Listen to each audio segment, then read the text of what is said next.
بسم الله الرحمن الرحیم. السلام علیکم. تاسو ګورئ باخبر نیوز. یم ستاسو کوربه ساجد خان. یو ځل بیا په یو ځانګړې خپرونه کې درته هرکلی وایم. نننۍ خپرونه ډېره د اهمیت وړ ده. نن راسره پروګرام کې د پښتون ژغورنې غورځنګ مخکښ سوشل اکټیویسټ جناب حسن ناصر صاحب موجود دی. د هغوی سره به خبرې کوو. هیله لرم چې تر پای راسره اوسئ. حسن ناصر صاحب، لاول خو ستاسو ډېره زیاته مننه کوم چې موږ ته مو وخت راکړو. ستاسو هم ډېره مننه. موږ هر وخت حاضر یو. د پی ټي ایم چې کوم آیین دی د دې بنیادي مقصد څه دی؟ آیا تاسو به د دې په ذریعه باندې الیکشن کوئ که نه؟ دا به غیر پارلماني غیر سیاسي او تاسو به د دې په ذریعه باندې خپله ایجنډه مخکې څنګه بوځئ؟ ګوره جي، د پی ټي ایم چې اوس کوم آیین سازېږي هغه سیاسي خو دی. ځکه هر هغه عمل چې ته د ولس خبره کوې، د ولس د ستونزو خبره کوې، ته سیاست ویلی شي. پی ټي ایم غونډ ټوټل یو سیاسي تحریک دی. بیا چې د پارلمان او د غیر پارلمان کوم سوال تاسو وکړو، نو هغه چې کله یا تنظیمونه جوړ شي، تنظیمونه وجود کې د آیین په بنیاد باندې راشي، نو بیا به الیکټډ باډیز د پی ټي ایم د مستقبل فیصله کوي او د هغې په بنیاد زموږ چې دا اوس کومه بیانیه ده هم دا به په هغې کې مخکې د پی ټي ایم چې کوم آیین دی د دې وروسته په سوشل میډیا باندې ډېر بحثونه کېږي. ویل کېږي چې دوه ډلې دي. یوه ډله وایي چې پی ټي ایم د پارلماني شي او بل ډله وایي چې دا د غیر پارلماني شي او ستاسو په منځ کې به دې باندې اړی ګړی روان دی او کومه چې پارلماني ډله ده هغه بیلېږي. دې حوالې سره ستاسو څه نظر دی؟ ګوره جي، په سیاست کې د نظر اختلاف هغه وي او داسې مسله هم نه ده. د جمهوریت حسن دی ته ویلی شي. مسله هلته جوړېږي چې کله یو رایې ته په بل کس باندې ورته پې، یعنې خپله رایې ته په بل باندې ورته پې، مسله هلته جوړېږي. د پی ټي ایم د پارلمان او د غیر پارلمان هره فیصله چې کېږي دا به انشاءالله تعالی سره دا په اتفاق باندې به موږ دغه لار ټاکو. د که چېرته پی ټي ایم پارلماني پارټي شي نو دا خو به د الیکشن کمیشن سره بیا رجسټر شي، نو بیا تاسو کولی شئ چې خپله ایجنډا خپله نظریه تاسو مخکې بوځئ. دې حوالې سره تاسو څه وایئ؟ ګوره جي، الیکشن کمیشن هغه څه بیړی خو نه دی چې تا ته خپو ته واچولی شي. موږ خو اوس هم د پاکستان د آیین د لاندې حقوق غواړو. د الیکشن کمیشن چې کوم رولز جوړ شوي دي هغه هم د پاکستان د آیین مطابق جوړ دي.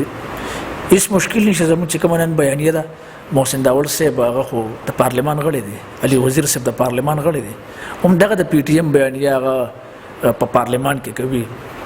هیڅ مشکل نشته. هماغه حساب د کوم چې پی ټي ایم منظور پښتین سره ریاست کومه رویه ده یا په کوم نظر ورته ګوري، هم په هغه نظر محسن داول او علي وزیر ته هم ګوري. نو هیڅ دغه مشکل به نه وي چې زموږ بیانیه وبدلی شي یا زموږ لار وبدلی شي. ویل کېږي چې علي وزیر د پی ټي ایم د غیر پارلماني حمایت کړی دی، خو بیا هم هغه په خپل په پارلمان کې ناست دی. آیا هغه ته نه ده پکار چې هغه د خپلې دندې استعفا ورکړي؟ ګوره جي، بنیادي طور خو لا فیصله د پی ټي ایم غیر پارلمان شوې نه ده، خو بیا هم اخلاقي طور خو جواز دا جوړیږي چې ورکړي. خو زه دا ګڼم چې یو وار د فیصله وشي، د هغې فیصلې نه پس هر رای والا چې اتفاق رای باندې یو خبره وشي یا یو فیصله وشي، نو بیا ګورو چې علي وزیر صاحب مخکې څه کوي. تر اوسه پورې داسې څه خبره نشته چې علي وزیر صاحب یا غیر پارلمان یا پارلمان حمایت کړی دی. دا راته ووایي چې محسن داول چې کوم دی هغه د پارلمان غیر پارلمان حوالې سره څه وایي، او موږ دا خبرونه هم اورو په سوشل میډیا باندې چې هغه عوامي نیشنل پارټۍ ته ځي، ځکه چې عوامي نیشنل پارټي پارلماني پارټي ده. دې حوالې سره ستاسو څه نظر دی؟ ګوره جي، محسن داول صاحب 20 کاله سیاست کړی دی، یو ګرځېدلی انسان دی، لیک لوست یې کړی دی، د قانون طالب علم پاتې شوی دی. نو موږ دا ویلی شو چې د هغه د پارلمان خبره کوي، د هغې شاته د هغه د سیاست 20 کاله سیاسي تجربه ده. هغه چې یو رای پیش کوي د هغې شاته ډېر یو جوور نظر باندې هغه دا خبره کوي. او تاسو د نیشنل ګوند ته د تلو خبره وکړه چې واپس ځي، نو اول سوال خو دا دی چې محسن د نیشنل ګوند نه تللی کله و، هغه استعفا کله ورکړې وه؟ که دا سوال داسې شي چې آیا نیشنل ګوند غواړي چې محسن دې موږ واپس راولو، بیا به د دې سوال جواب زما خیال دی چې آسان شي. باقاعده ملت پاله ګوند په حیثیت هر باشعوره پښتون هغه نیشنل ګوند ته قدر لري، احترام ورته لري. زمونږ سیاسي مدرسه پاتې شوې ده، موږ پکې سیاسي زده کړې کړې دي، خو لا دغه سیس حقیقت کې داسې خبر نشته چې محسن داوړ هغه.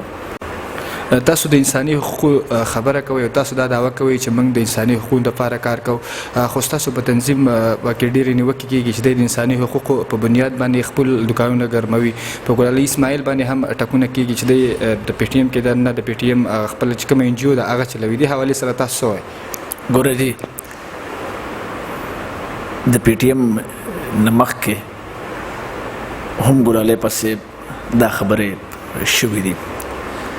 یعنی که زه داسې ووایم چې د پی ټي ایم نه مخکې ګلالی هغه مبارزه کوله چې نن پی ټي ایم کوي، پاتې شوه دا خبره چې هغې پکې خپل NGOs چلولی دي، دا ډېره بې بنیاده خبره ده. او زه ګڼم چې دا د یو انسان د خدماتو تذلیل کول دي، ځکه چې ګلالی اسماعیل شخصي ژوند پی ټي ایم سره ډېر متاثره شوی دی، هغې باندې FIRs شوي دي. زه داسې بل څوک نه وینم چې په مور پلار یې FIR شوي په پی ټي ایم کې. د ګلالی په مور پلار پروفیسر اسماعیل صاحب هغې باندې FIR شوي دي، جیل ته پکې تللی دی، اوس هم عدالتونو ته چکرې لګوي. د ګلالی اسماعیل NGOs په پی ټي ایم کې د پی ټي ایم په وجه بند شوي دي. د ګلالی اسماعیل NGOs دومره لوی NGOs چې هغې به د نورو وړو NGOs ته فنډینګ کو چې یاره سوشل ورکس هغې جاري وساتي.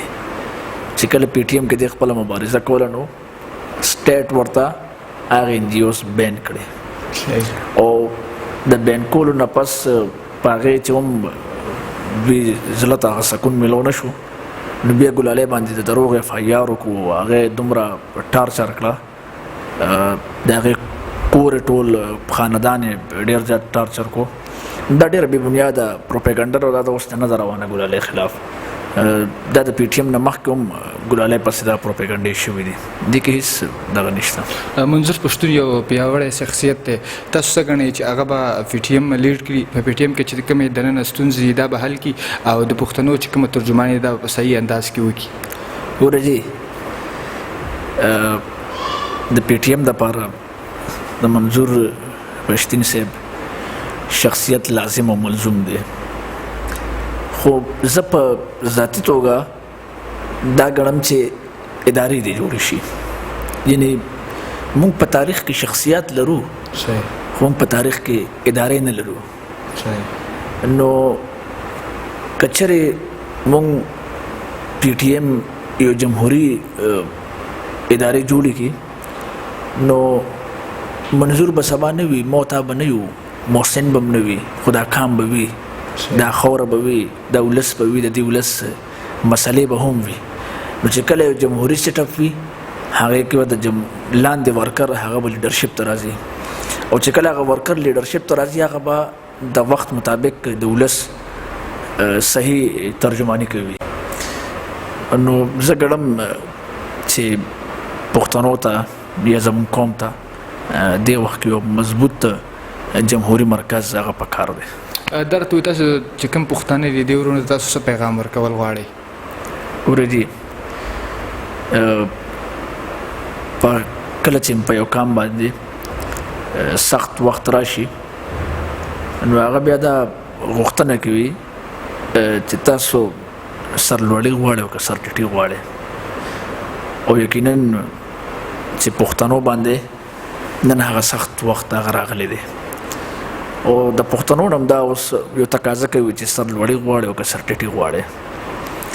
او ظاهره خبره ده سرټیټي خو د پښتنو په تاریخ کې نشته، نو په دې وخت کې به زموږ په منځ کې دنیا د نظر اختلافات هم وي، خو دشمن موږ ته ګوري. دشمن دا کوشش دی چې موږ خپلو کې سره ونښلو. نو په جمهوري طریقه سره به مخکې ځو، خو دشمن ته به د یووالي او د اتفاق او د اتحاد هغه میسج هم ورکو چې زمونږ که هر څومره یو بل سره د نظر اختلاف ولرو، خو هغه داسې نه دی چې مونږ تقسیم شو، یا هغه داسې نه دی چې مونږ ته پرېښود زمونږ ډایرکشن یا زمونږ سوچ هغه بدل شو. نو دغه یو میسج مې دی چې دشمن ته ټول خپل یووالی وښیي، دشمن ته ټول یو شي او د اتفاق او د اتحاد مظاهره هغه وکړي. ډېره مننه. دا ور سره حسن ناصر صاحب مننه کوم چې موږ ته وخت راکړو. د نورو ویډیو او پروګرامونو لپاره زموږ د باخبر نیوز چینل او یوټیوب باندې ضرور سبسکرایب کړئ او لایک کړئ. موږ سره اوسئ.